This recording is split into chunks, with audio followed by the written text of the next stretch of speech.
Le pacte. Nous retournâmes à la chute de Chopo, et le même scénario que la première fois se reproduisit. Hypnose des soldats, invocation de la manifestation de la déesse, jaillissement du serpent à 7 têtes, et apparition de la déesse. Elle connaissait le mobile de notre visite et convoqua Hélène pour qu'elle donne son avis. Hélène apparut et déclara être déçue et humiliée de constater que son mari l'abandonnait, alors qu'elle comptait verser sa dot à sa belle famille. Mais elle se ressaisit peu après, et déclara : « Je reste, puisque je n'ai pas le choix. Sachez bien que c'est pas moi qui ai abandonné mon mari, mais que c'est plutôt lui qui m'abandonne. Puisque c'est lui qui m'abandonne, j'exige donc qu'il reste vivre avec moi ici, ou alors qu'il me donne son petit frère en ménage. » De l'endroit où je me trouvais, je répondis au professeur. Aucune des exigences d'Hélène n'est réalisable. Il n'a jamais été dit dans nos conventions que je ne pourrai jamais me séparer d'elle, ni que certains membres de ma famille puissent trouver la mort à cause de moi. Je veux bien accepter toutes vos exigences, à condition que je puisse voir mes parents quand je veux et où je veux. Qu'aucun des membres de ma famille ne trouve la mort à cause de moi. Le professeur et la déesse se retirèrent dans une chambre proche. Après un moment, ils revinrent dans la salle où nous nous trouvions tous. Comme pour rendre une sentence publique, la déesse déclara, à l'intention du professeur. Vu les services que vous avez rendus, nous vous accordons cette faveur, cher professeur. N'empêche que nous vous disons que c'est la première fois que nous nous trouvons dans une pareille situation. Nous espérons que ce sera la dernière, dans notre intérêt à tous. Elle se tourna dans ma direction et me dit : c'est parce que tu es prêt à exécuter nos exigences que tu as la vie sauve. En réalité, Hélène avait pour mission de te ramener ici.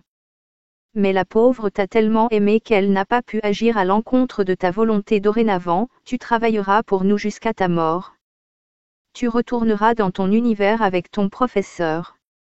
Il t'instruira sur tes nouvelles attributions. Dès la fin de cette réunion, tu signeras avec ton sang le contrat qui te liera à nous jusqu'à la fin de tes jours. Ce sera un pacte. Désormais, tu seras serviteur de la déesse Maharashati, je te confirme au rang de diplômé pour toute la zone Est.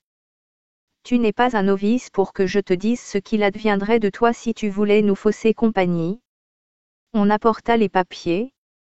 Et, à l'aide de mon sang, je signai le contrat de mes empreintes digitales. À 4 heures, nous rentrâmes à la maison comme la première fois. Pendant quelques mois, jour après jour, le professeur m'enseigna mes nouvelles fonctions. Pendant le jour, je suivais des cours théoriques. Et, à minuit, nous nous rendions au cimetière pour compléter ma formation, pour me restaurer et me divertir. En effet, depuis le moment où j'avais signé le pacte, j'avais eu droit aux égards dus à mon rang de diplômé. Entre autres, j'avais le droit d'occuper une place au restaurant du cimetière, chaque nuit. Voir plus loin la description de ce monde du cimetière. Le professeur m'apporta d'autres catalogues dans le but de me documenter davantage. Ma nouvelle occupation consistait à lier les talismans.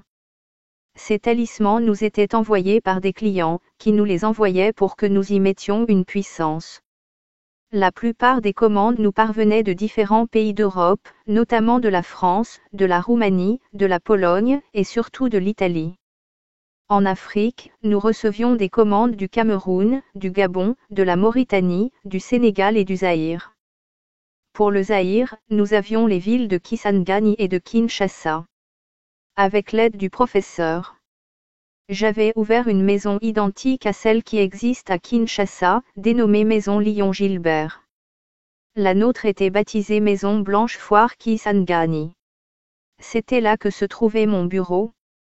À l'aide d'esprits servants, je réceptionnais les commandes et les expédiais après traitement. La différence entre notre maison et celle de Kinshasa est que la nôtre était indienne, tandis que l'autre était égyptienne. Mais les deux maisons travaillaient pour un même but. Gagner le plus d'âmes possible à Satan. Chaque talisman devait être lié au-dessus d'une tombe, suivant une prière appropriée. En d'autres termes, l'opération qui consistait à transférer une puissance, que nous désignons ici par le verbe lier, devait se dérouler au-dessus d'une tombe. C'était pour que le talisman soit efficace, m'avait dit le professeur. Il m'indiqua les correspondances entre les divers cas évoqués par les demandes et les prières appropriées à chaque cas. Le professeur, toujours lui, m'avait défini ce qu'était une planète, un horoscope et un omitama, dans le domaine de la magie. Nos clients étaient du monde entier. Lorsqu'un client nous écrivait pour la première fois, nous lui envoyions notre bulletin pour qu'il nous fournisse tous les renseignements dont nous pourrions avoir besoin plus tard. Nous exigions que le nouvel adepte nous fournisse les informations suivantes. Nom des parents, des frères et sœurs, de l'épouse et des enfants éventuels, lieu et date de naissance, etc. Lorsque nous avions toutes ces données en notre possession, le client pouvait alors acheter ses propres bijoux et nous les envoyer pour que nous puissions les lier. Ou bien nous pouvions lui envoyer nos propres bijoux déjà travaillés en fonction de sa demande. À partir de ces données, en particulier la date et le lieu de naissance du client, nous déterminions son signe astrologique, qui nous permettait de trouver la planète de l'individu. En comparant la lettre de commande du client avec sa planète, nous pouvions voir ses carences. C'étaient ces carences, ou omitama, que nous incrustions dans les bijoux, qu'on pouvait alors lier au-dessus d'une tombe, à l'aide d'une conjuration ou d'une prière appropriée, pour former un talisman propre à l'expédition. La puissance d'un talisman était renouvelable, et restait limitée à un domaine bien défini. Enfin, la construction d'un talisman variait d'un individu à un autre. Elle dépendait du signe astrologique, de la planète, des besoins et carences des clients. C'est lorsqu'un talisman n'avait plus de puissance qu'il fallait le renouveler. Et à quel prix? Nous le verrons plus loin, à propos de la prière du vieux diacre. Ainsi chaque nuit, je me rendais au cimetière pour travailler, pour me restaurer et pour me divertir. Si le courrier était abondant, je m'occupais d'une partie des commandes le soir, dans un cimetière quelconque, et je terminais l'autre partie la nuit au cimetière. Il y avait deux façons d'expédier le courrier. Par voie normale, c'est-à-dire par la poste ordinaire, ou par voie occulte ou secrète, en utilisant des esprits errants ou des esprits servants. Dans mes travaux, pour ne pas confondre les moyens utilisés dans l'acheminement du courrier, je notais au-dessus de l'enveloppe la nature du moyen utilisé, afin de m'en servir au retour de la correspondance. Après avoir goûté aux mets préparés au cimetière, il me fut impossible d'apprécier nos mets ordinaires. Aucun plat préparé dans notre monde ne pouvait rivaliser avec la cuisine du cimetière sur le plan du goût. C'étaient pourtant les mêmes denrées que celles que nous trouvions sur nos marchés. La différence venait des recettes. La cuisine du cimetière était exquise, comparée à la nôtre. Pendant les 7 années où je travaillais comme diplômé, je ne consommais que des aliments du cimetière. D'ailleurs, c'est là que je me plaisais le mieux. J'y avais des petites amies. Telles étaient mes occupations dans le domaine de la magie indienne jusqu'au jour où il plut au Très-Haut de me sauver des liens du diable. Chapitre 2. Une série d'échecs. C'est suite aux événements que je vais vous relater dans ce chapitre que le doute s'est emparé de moi. Il y avait en effet une contradiction entre les affirmations du professeur et la réalité quotidienne. Par exemple, le professeur me disait souvent que notre puissance était le summum de toutes les puissances, du fait qu'elle était divine. Pour mieux comprendre la pensée du professeur, je vous donne dans l'ordre chronologique les grades existants au sein de la secte dont je faisais partie. Dans l'ordre croissant, nous avons élève, diplômé, professeur, docteur et enfin Dieu ou déesse. À partir du grade de docteur jusqu'à celui de Dieu ou de déesse, la mort physique n'existe pas. Si le sujet veut quitter ce monde pour aller dans d'autres dimensions, on l'endort en utilisant certains onguents magiques. Le cœur et la respiration s'arrêtent. Son corps est vite acheminé au cimetière. Là, il reprend vie et continue d'exister pour secourir les adeptes qui appellent à lui, c'est-à-dire ceux qui l'invoquent à travers le monde. Pour passer d'un grade à un autre, il y a des normes à remplir, des tests, des épreuves et parfois du temps à passer. Puisque notre maison traitait avec une déesse, notre puissance était de loin supérieure à celle d'autres maisons. Suite aux échecs que vous aurez donc à lire dans ce chapitre, je me mis à penser sérieusement à ma vie et à mon avenir. Je connus plusieurs échecs dans mes pratiques magiques, causés par la puissance qui réside dans le nom de Jésus, et par la protection dont bénéficient tous ceux qui croient en son nom, Jésus, le roi des rois et le Seigneur des seigneurs, mon sauveur personnel. Je ne vais vous relater que 5 de ces échecs. L'argent béni. Il arrivait parfois que je me rende à des réunions de prière. Je m'y rendais non pas pour prier, mais pour me divertir ou pour m'amuser. Souvent, j'y allais pour admirer les belles filles. Aucun doute n'était permis pour moi, Dieu n'existait pas, c'était un fait certain.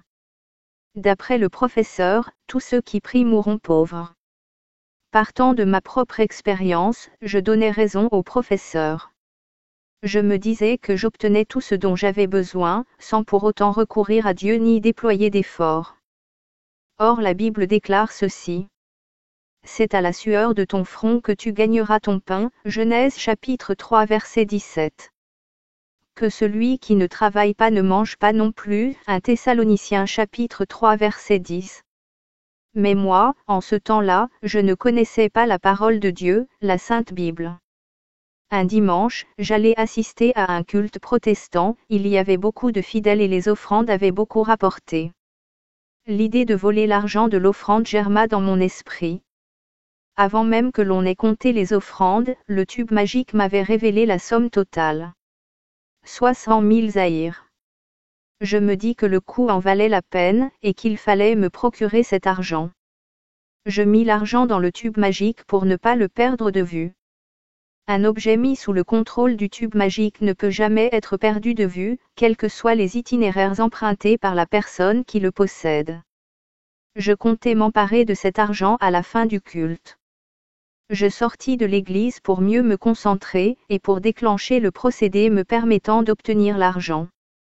Après avoir tracé le cercle magique, selon les instructions de mon professeur, je fis les 50 pas réglementaires, et je me mis à réciter certaines incantations magiques appropriées. Après avoir fait tout cela avec la précision et la finesse voulues, je commandai à l'argent de venir dans mon sac. C'est une façon de parler, car, en réalité, c'est plutôt aux esprits servants que j'avais donné l'ordre de m'amener l'argent. Après un bref coup d'œil dans le sac, je m'aperçus que ce dernier ne contenait pas l'argent. Je me dis. L'erreur est humaine. Je m'étais peut-être trompé, ou j'avais oublié de dire certaines phrases importantes. Il fallait recommencer. Je répétai 21 fois la même opération, mais sans succès. Quel fut mon étonnement de constater pareille chose, pour la première fois de ma vie. Une folle angoisse s'empara de moi. En mon fort intérieur, je me dis que peut-être, j'avais fauté quelque part, et que c'était pour cela que les esprits ne m'obéissaient plus. Mes chers frères et sœurs en Christ, mon angoisse était justifiée, car, dans ce genre de choses, l'échec n'est pas tolérable, surtout que notre maison traitait avec une déesse. Pour en avoir le cœur net, je me dis qu'il était bon d'informer le professeur. Je téléphonai avec précipitation au professeur, et le mis au courant de toute la situation. Alors que je m'attendais à une réprimande de la part du professeur, ce dernier, comme s'il ne voulait pas exprimer son idée à fond, me déconseilla de continuer l'opération, et il insista. En réalité, cette interdiction me plut, mais ne calma pas ma curiosité pour autant. Je voulais savoir pourquoi le professeur m'interdisait de continuer l'opération, alors que je l'avais tenté 21 fois sans succès. Pour toute réponse, le professeur me dit. Cet argent ne peut venir et ne viendra jamais puisqu'il est béni. L'argent béni ne peut pas venir. Il continua. Toutefois, si tu as besoin d'argent, tu peux tenter cette méthode auprès des banques et des magasins, mais pas dans les églises.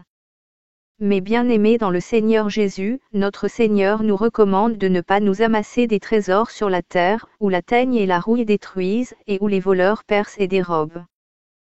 Il nous conseille plutôt d'amasser nos trésors dans le ciel, Matthieu chapitre 6 versets 19 à 20.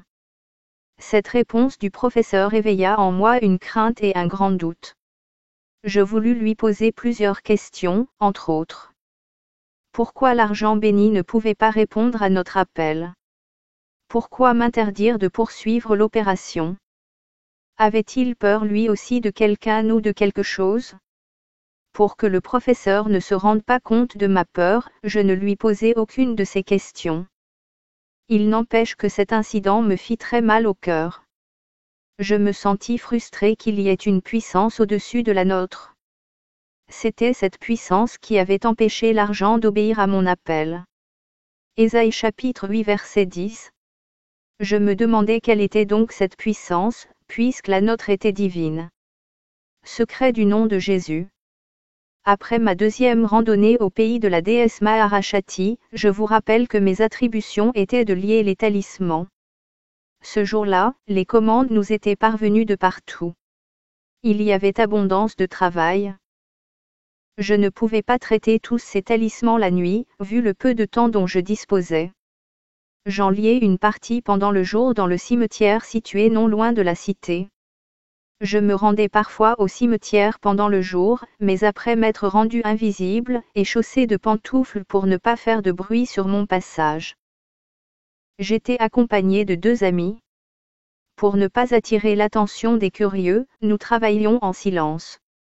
D'habitude, lorsque nous procédions à ce genre d'activité, nous étions illuminés par une lumière. Cette lumière ne provenait d'aucune source lumineuse visible. Or, non loin de là, se trouvait un groupe de jeunes gens qui s'étaient réunis pour la prière. Je n'avais pas soupçonné la présence du groupe, du fait qu'ils se trouvaient un peu à l'écart, dans une maison. À un certain moment de leur prière, un jeune avait haussé la voix et dit : « Je prends autorité sur toute emprise de Satan en ces lieux. Je brise toutes les chaînes du diable, et je proclame la délivrance en ce lieu au nom de Jésus. » Juste après ces paroles, la lumière qui nous éclairait disparut. Je ne fis aucun rapport entre la disparition de notre lumière et la déclaration du jeune garçon. Quelques minutes plus tard, environ 5 minutes, la lumière réapparut. J'oubliai cet incident, et je me replongeai dans ma tâche. Néanmoins, par mesure de prudence, à l'aide du tube magique, j'explorai les environs dans le but de découvrir un imposteur éventuel. Mais cette inspection s'avéra sans résultat, car, à part le groupe d'enfants qui priaient, le tube magique ne décela rien d'autre. Quelques instants après, poussé par je ne savais quelle force, le même jeune garçon éleva la voix pour la seconde fois et dit : « Vous, œuvre satanique, vous, esprit des ténèbres, je vous donne l'ordre de quitter ce lieu et de vous en aller dans l'abîme réservé pour vous depuis longtemps, au nom de Jésus-Christ. » Tout comme pour la première fois, notre lumière s'était éteinte, cette fois pour de bon. Après avoir longuement attendu, je me dis qu'il était préférable de neutraliser ce groupe de jeunes gens en prière. Et que c'était peut-être d'eux que provenaient ces disparitions de notre lumière, car un deuxième examen par le tube magique n'avait révélé que ce groupe dans les parages. Je vous fais remarquer qu'avant de me décider à maîtriser ces jeunes garçons en prière, je fouillais à l'aide du tube magique chacun des participants, dans le but de déceler une force ou une puissance quelconque. Mais mon examen s'avéra nul. C'était seulement par mesure de prudence que je voulais maîtriser ces jeunes gens. Je voulais seulement les endormir et non leur causer du tort. Après tout, ils n'étaient que des enfants. Muni de mon tube magique, je m'approchai du groupe. Il y avait un banc qui traînait par là. Je m'y assis afin de me concentrer pour entamer la prière de l'hypnose magique. Les amis avec lesquels je travaillais s'étaient aperçus de mon absence prolongée et s'étaient mis à ma recherche. Ils me trouvèrent écroulé sur le banc, les jambes écartées et pendant jusqu'à terre, le tube magique gisant au sol, non loin de ma main droite. Je dormais profondément en ronflant. Mes amis me réveillèrent et m'expliquèrent l'état dans lequel ils m'avaient trouvé. Le récit de mes amis m'incita à une réflexion sérieuse. La question qui me tourmentait le plus était celle de savoir avec quelle puissance ces petits enfants m'avaient endormi. Moi, je ne leur voulais aucun mal, sinon les endormir, le temps de terminer tranquillement mon travail. Comment avaient-ils détecté mes intentions et agi aussi rapidement, sans que je puisse me défendre? Ils devaient donc détenir une puissance plus grande et plus efficace que la nôtre. Si quelqu'un m'avait poignardé, alors que j'étais allongé sans connaissance, je serais mort comme n'importe qui du commun des mortels. Moi, Lisungimbula, serviteur de la déesse Maharashati, diplômé de haute magie indienne, dépositaire du pouvoir divin du grand Ashanti, étendu sur un banc sans connaissance. Les paroles du professeur me revinrent à l'esprit. Tu seras protégé contre tout ennemi tant visible qu'invisible. Le groupe des jeunes gens avait terminé leur prière et était parti depuis longtemps de l'endroit où ils se trouvaient. Il n'y avait plus moyen de les atteindre pour leur poser quelques questions. Ce fut à ce moment-là seulement que je réalisai que c'était suite à la prière du jeune garçon que nos lumières avaient disparu. Le doute qui avait pris naissance dans mon esprit se concrétisa petit à petit. Malgré les affirmations du professeur, notre puissance n'était pas la plus grande. Au-dessus d'elle, il y avait une autre puissance plus grande. C'était elle que possédait le groupe de jeunes gens dont l'un m'avait ridiculisé. Que dit la Bible à ce propos? Vous, petits enfants, vous êtes de Dieu, et vous les avez vaincus, parce que celui qui est en vous est plus grand que celui qui est dans le monde. 1 Jean chapitre 4 verset 4. Et encore, par la bouche des enfants et de ceux qui sont à la mamelle, tu as fondé ta gloire pour confondre tes adversaires, pour imposer le silence à l'ennemi et au vindicatif. Psaume chapitre 8 verset 3. Hosanna. La fuite des Phélbus. Un autre jour, 3 étudiants de l'université de Kisangani, Unikis, pour présenter une session d'examen eurent l'idée de recourir à certaines notions élémentaires de la magie. Ils achetèrent des cigarettes à air légère, les trempèrent dans du parfum soudan, et les séchèrent au soleil pour les fumer à minuit. À l'heure dite, ils partirent nus au croisement des chemins pour rencontrer des esprits. Il était minuit passé. Je me rendais au cimetière comme d'habitude pour me restaurer et me divertir. D'habitude, les personnes qui pratiquent ces choses se rendent invisibles. Souvent, pendant le jour, lorsque je me rendais au cimetière, je me rendais invisible, mais, la nuit, je ne voyais vraiment pas la nécessité de le faire. Seulement, s'il y avait des personnes à l'entrée, je disparaissais, ou je patientais jusqu'à leur départ et j'entrais. Voir plus loin le monde du cimetière, chapitre 3. Ce jour-là, je croisai les 3 étudiants à la bifurcation. La vue de ces jeunes gens à pareille heure et dans un tel endroit me fit sourire. Je m'approchai d'eux et leur demandai, pour plaisanter, s'ils n'avaient pas peur de se promener à une heure aussi tardive de la nuit. Les jeunes gens, peu coopératifs, me firent cette réponse. Vieux, s'il est réellement question d'avoir peur, c'est toi qui devrais en principe avoir plus peur que nous, du fait que tu es seul. Nous, on est 3. Je ne pouvais pas leur dire que je n'étais pas seul, et qu'il y avait avec moi toute une légion d'esprits servant pour me protéger. Alors j'ai continué ma route vers le cimetière en leur souhaitant bonne chance dans leur entreprise. Un peu plus loin, toujours sur ma route, j'ai croisé 3 êtres immondes, 3 monstres d'une laideur parfaite. Les mots me manquent pour vous décrire la forme ou l'aspect qu'avaient ces esprits. Je ne peux les comparer à aucune créature de notre monde, du fait que les éléments de comparaison me manquent. La vue de ces êtres immondes donne la nausée. À la vue de ces esprits, une peur m'envahit et je voulus fuir. Oui. Je voulus fuir, car, malgré tout le temps que j'avais passé dans la magie, je n'avais jamais vu d'esprit aussi laid et répugnant. Mais, me rappelant que j'étais détenteur de la protection du divin Ashanti, j'ai changé de dimension. J'ai utilisé une capacité acquise par mes pratiques de spiritisme, celle de devenir un esprit supérieur. Chers frères et sœurs en Christ, je vous rappelle que j'avais dépassé le stade de la magie ordinaire. Mon initiateur me considérait comme son fils, et m'avait ainsi transmis beaucoup des connaissances qu'il détenait. Ces connaissances, en principe, exigent des sacrifices humains. Mais, pour mon cas précis, je les recevais gratuitement de mon professeur. C'est ainsi qu'après la magie ordinaire, j'ai fait de l'occultisme, du spiritisme, et enfin de la haute magie. J'étais le seul diplômé au service de la déesse pour toute la région de l'Est du Zaïre. Après avoir changé de dimension, je devenais capable d'imposer ma volonté à des esprits inférieurs tels que ceux qui se trouvaient en ma présence. Je m'approchais d'eux et leur barrais le passage. Je voulais savoir qui ils étaient et où ils allaient, du fait que leur présence ne m'avait pas été signalée. En qualité de diplômé pour toute la région de l'Est, il était de mon droit que l'on me tienne informé de toutes les allées et venues des étrangers dans ma juridiction administrative. Les esprits immondes me firent cette réponse. Nous sommes des Phélbus, de la famille du prince Belzébuth. Depuis longtemps, nous habitons cette zone, dans le quartier Ruapo, ici à Kisangani. Nous partons répondre à l'invitation des amis. Ils ne pouvaient pas me mentir, car je dominais leur volonté. Mais le quartier dans lequel ils prétendaient habiter n'existait pas à Kisangani. Devant ma perplexité, ils s'impatientèrent et voulurent aussi savoir qui j'étais. Je leur déclinai à mon tour mon identité.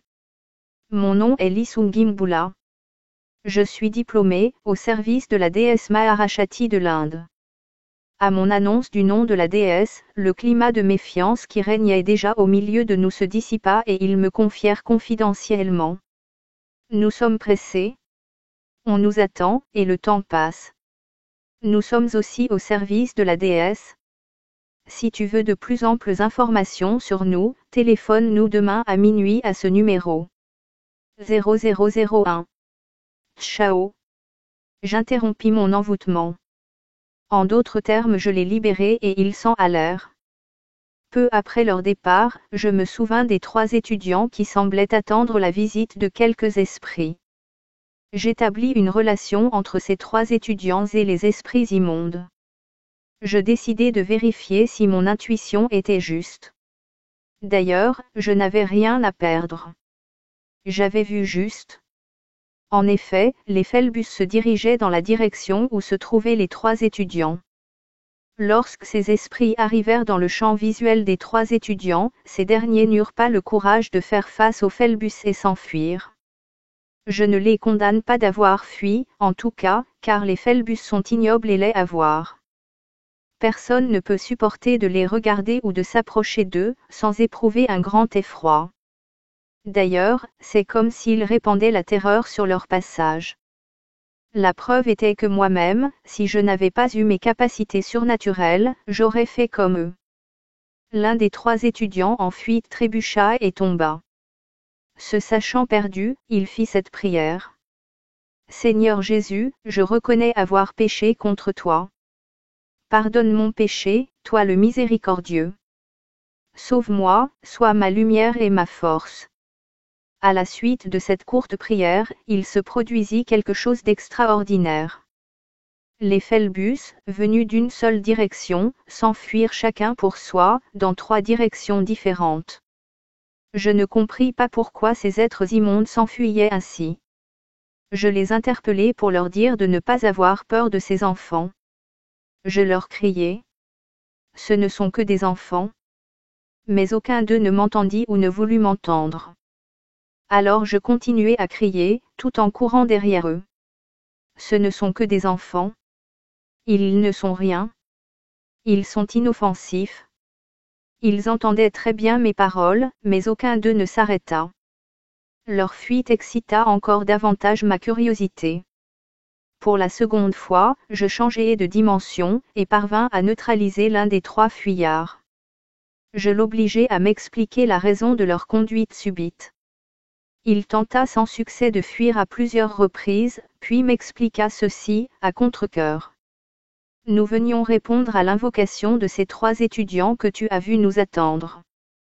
Lorsqu'ils nous ont aperçus, ils ont pris la fuite. Alors nous nous sommes fâchés, parce qu'ils nous avaient dérangés pour rien.